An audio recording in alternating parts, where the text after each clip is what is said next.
My mom texted me, "Your sister's having second thoughts about inviting you. You should offer to pay for her dream car to make her feel better." I replied, "Understood." Then I canceled the wedding venue, citing manipulation as the reason. The non-refundable deposit was all in her name. My name's Caleb.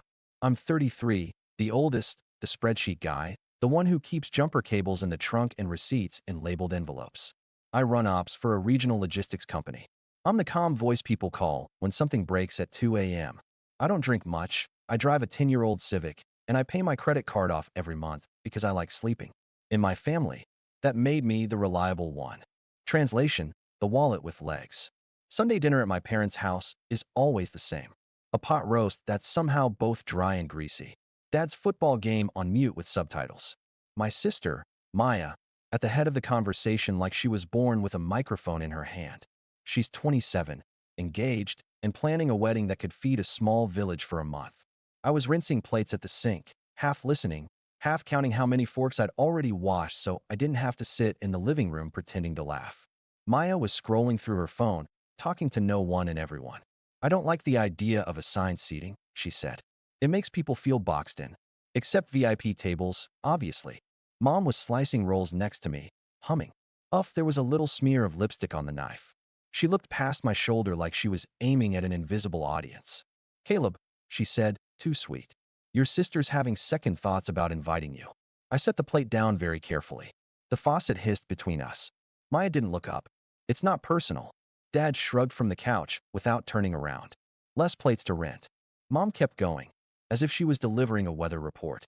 "You should offer to pay for her dream car to make her feel better." The words landed like a slap, but nobody flinched. Dream car. Make her feel better. For inviting me to my own sister's wedding. I blinked at the sink. Soap bubbles clung to my knuckles.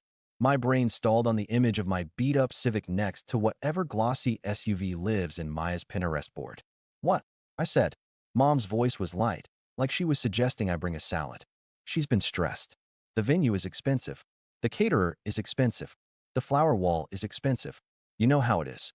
If you stepped up and showed some support, it would smooth everything over." Maya finally glanced at me. The look wasn't angry. It was bored. The kind of bored rich people get in TV shows when a waiter takes too long. "Trent's parents are paying for the rehearsal dinner," she said. "So, it would be nice if you contributed something meaningful." Dad clicked the remote. A silent touchdown flashed across the screen. "It's family," he said. "You invest."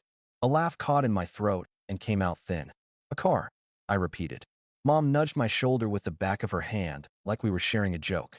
"You've always been practical. This would be generous. And it would stop all this tension." There it was.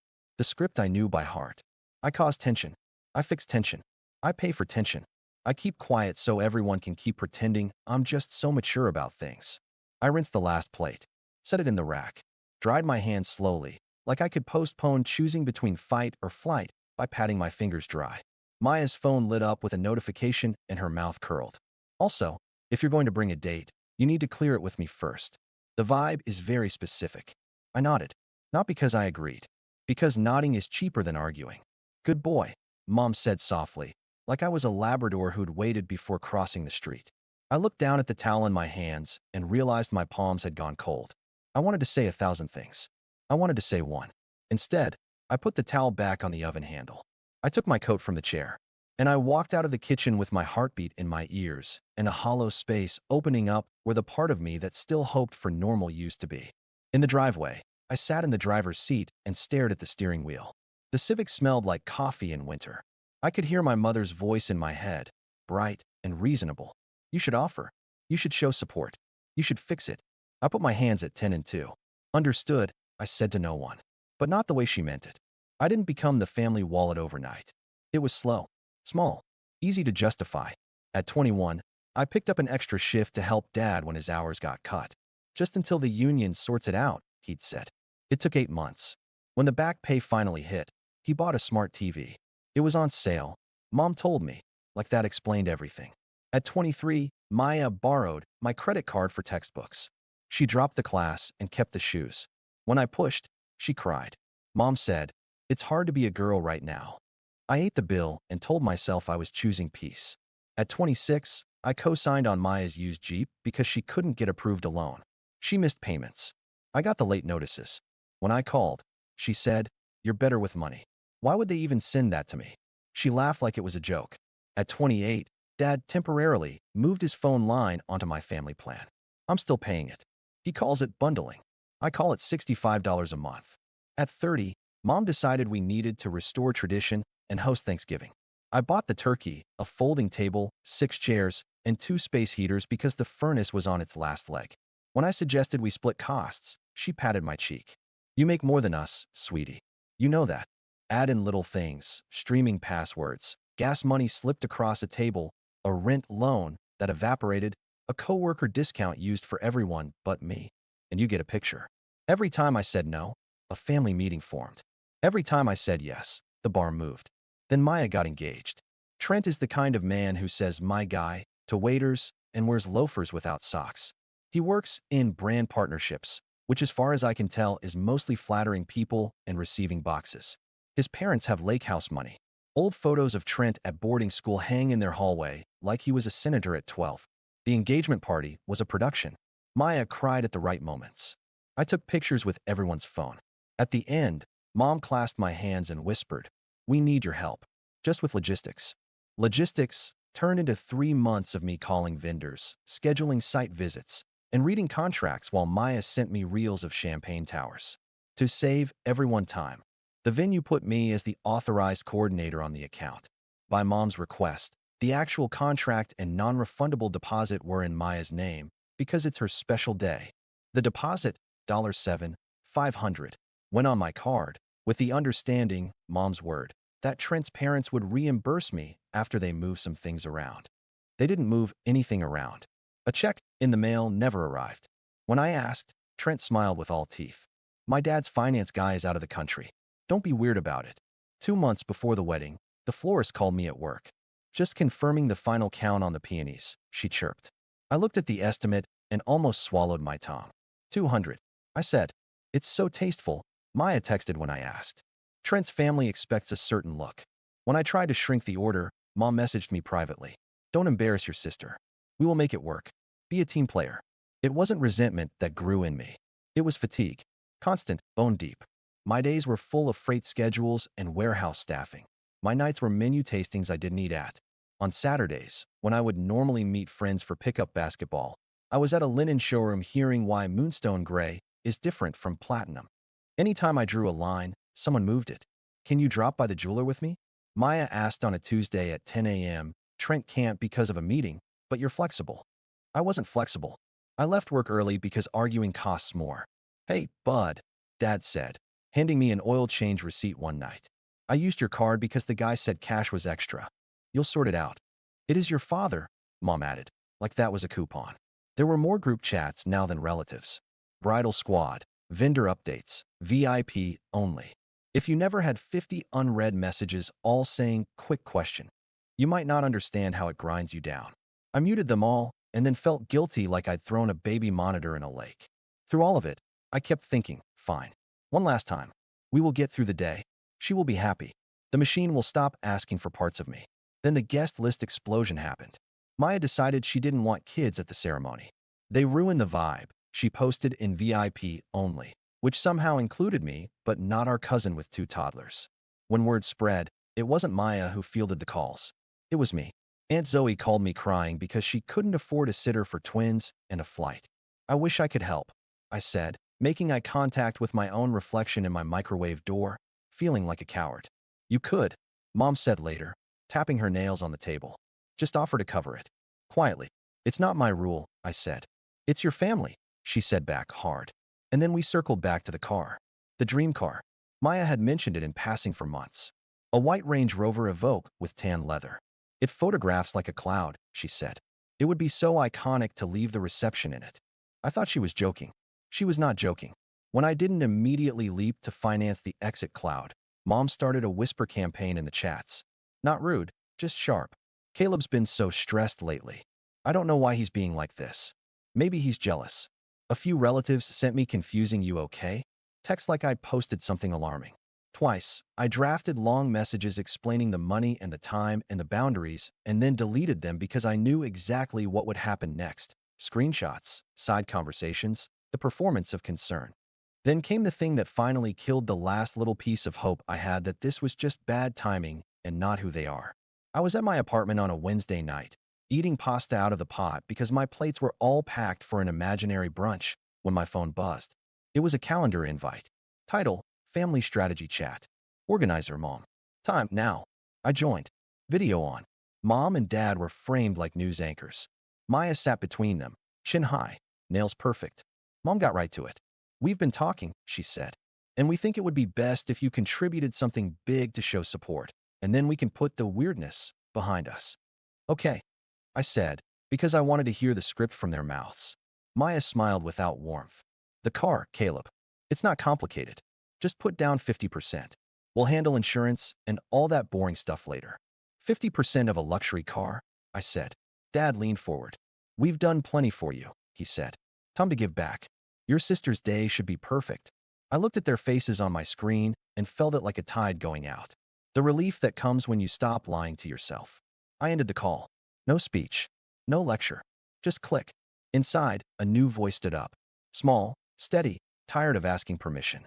Enough. The next morning, Mom sent the message that will live in my head forever because of how normal she made it sound. "Mom, your sister's having second thoughts about inviting you. You should offer to pay for her dream car to make her feel better." I stared at it for a full minute. Then I typed one word. Me, understood. No emoji. No punctuation. Just a word that meant, "I heard you." And also watch. I opened my email. Subject line, Ridgeview Hall, final confirmation request. The venue had sent it overnight. They were asking the authorized coordinator, me, to lock headcount, layout, and payment schedule by Friday or forfeit flexibility. There was a button in the email, Manage Reservation. When we first set this up, the sales manager created a portal account for me because, her words, "You're the only one who reads contracts." I clicked the button. The portal opened. There it was, Maya Carter plus Trent West. May 24th, Ballroom B, deposit received, balance schedule pending. Under that, my name as the coordinator, my cell, my email. A menu on the left, floor plan, timeline, vendors, policies, cancel/reschedule. I clicked policies. I read every line. I read it again. Non-refundable deposit in the name of contract holder, Maya Carter. Cancellation by authorized coordinator allowed with contract holder notified automatically. Reason required for internal records. I clicked cancel/reschedule. A box popped up. Options, reschedule, fee, cancel, forfeit deposit. A drop-down. Reason. I scrolled the list fast, then slow. Budget constraints. Change of heart. Weather risk. And then, like someone was winking at me from the code. Other, please specify. I took a breath that felt like a first in months and typed. Manipulation by family. Boundary violation by contract holder, coordinator withdrawing. I hovered over the red button. I heard my mother's voice again. "You should offer." I saw my sister's face at the sink. "It's not personal." I clicked. The portal spun. Then it flashed canceled in a simple, polite font like a receptionist saying, "All set." Two emails hit my inbox at once. One to me, cancellation confirmation. One to Maya, "Your event has been canceled by your coordinator."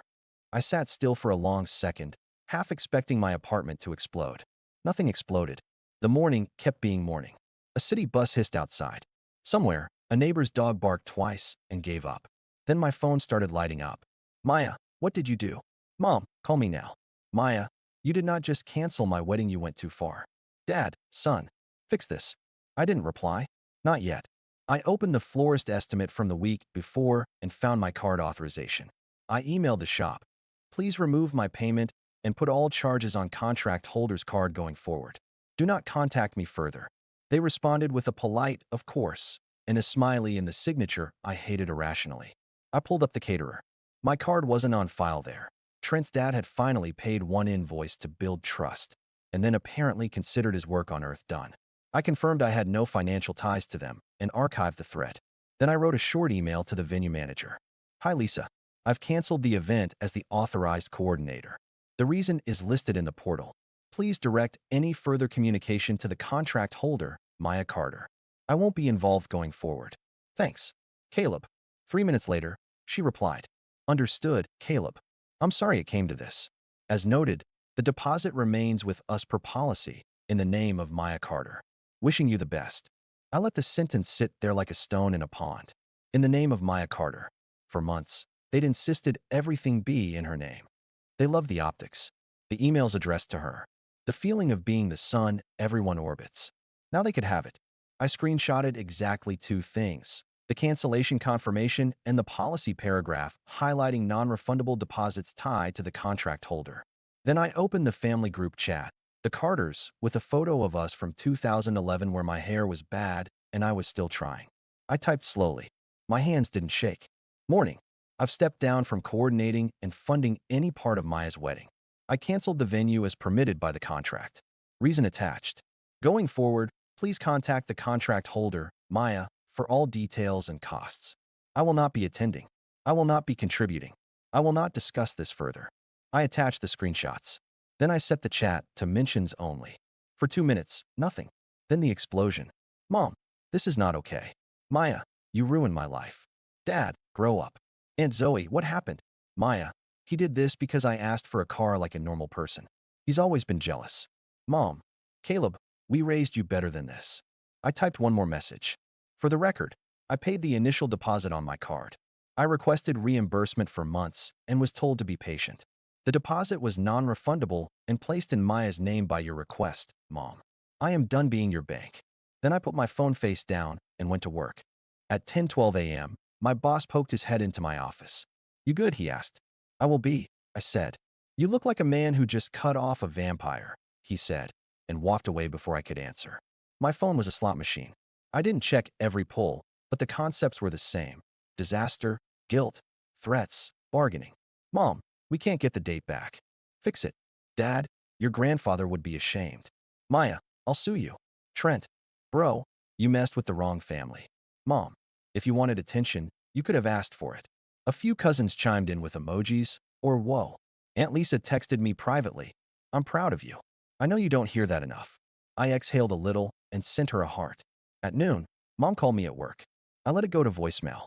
Then she called the main line, and our receptionist patched her through because Mom said it was an emergency. Her voice came out tight. I hope you had your little tantrum, she said, skipping hello.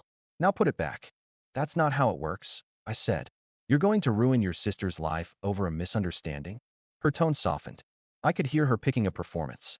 Caleb, people are going to talk. Do you want that for us? The portal says the contract holder can reschedule with a fee, I said. It's in the policy. You know we don't have the money for that, she snapped. How could you do this to your mother? There it was again, the gravitational pull of her need. For years, it dragged me wherever she pointed. I braced against it. I did this for me, I said. I should have done it sooner.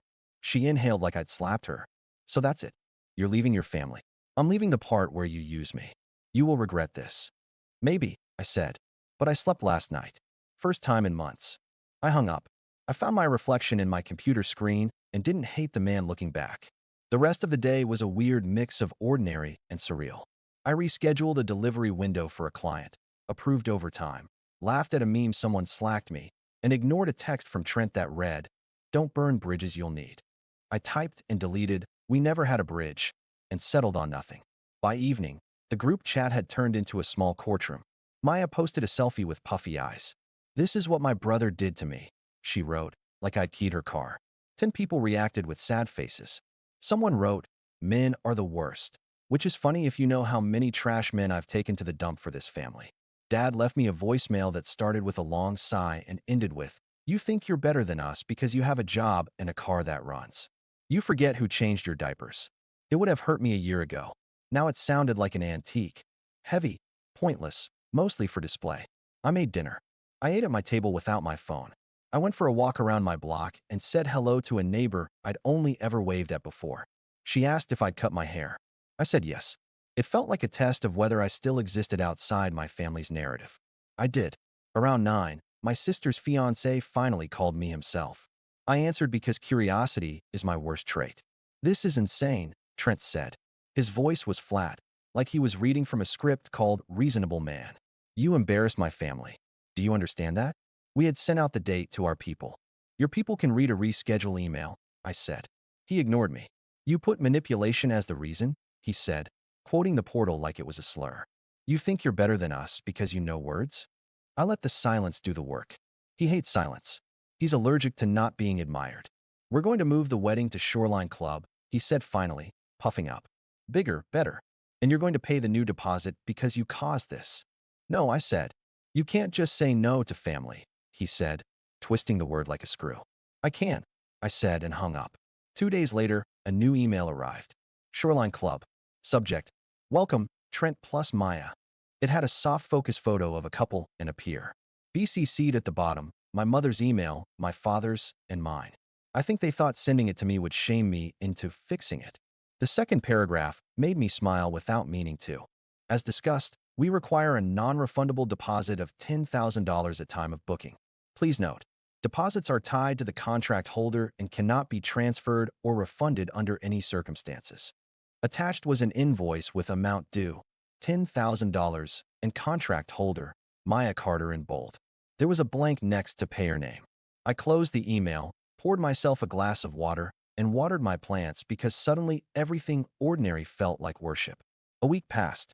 The family chat quieted, like a storm moving east. I blocked Trent because he started sending me motivation reels with captions like, "Winners don't quit," which made my molars hurt. I kept my phone on Do Not Disturb, 10 p.m. to 7 a.m., and discovered that sleep without buzzing feels like when you turn off a generator and realize how loud it had been. Aunt Lisa invited me to her porch for coffee. She's my mom's older sister, the family member who opted out before I knew opting out was possible. She listened. She didn't hunt me for holes. She told me a story about the time my grandmother gave my mom a check for emergencies, and mom used it to buy a fur coat in June. Some people only feel loved when someone is paying, she said. You can love them without paying. Does that work? I asked. It works for you, she said. That's enough for now.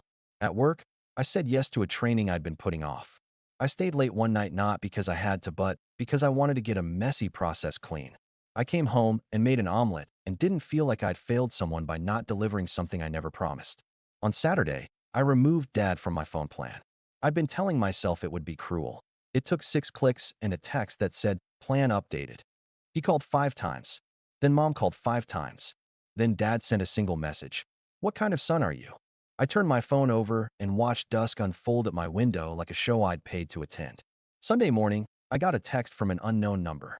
It was a photo of Maya outside a dealership, hand on the hood of a white Range Rover Evoque. The caption read, "Someday, smiley face." There was a winky face and a heart. I didn't respond. I forwarded it to myself and wrote, "This is not your job." I set it as my lock screen for a week, not as a taunt, but as a note. Every time my thumb woke the phone, I saw her and remembered who I'm not. There were consequences for them. Trent's parents were less generous when the invoice actually came due. A cousin told me in a side text that my parents had to cancel a vacation because money is tight. Some of that is probably my $65 a month. Good. Learn what things cost. There were also consequences for me. My mother stopped sending family updates. Dad didn't text me bad jokes. Holidays became a question mark. A little grief sat with me sometimes in the quiet like a cat who doesn't want you to touch it. Then something strange happened. 2 weeks after the cancellation, I got a message from one of Maya's bridesmaids. We'd barely spoken before. Our entire relationship was me holding doors at vendor meetings. "Hey," she wrote. "I'm out of the bridal party." I told her I can't afford it. She said, "Caleb would help." That felt gross. "I think you did the right thing." The next day, a cousin I haven't seen in person since 2019 sent me a screenshot. It was the VIP-only chat. Mom had written, "We just need Caleb to calm down and come to his senses. He always does." Maya replied with a laughing emoji.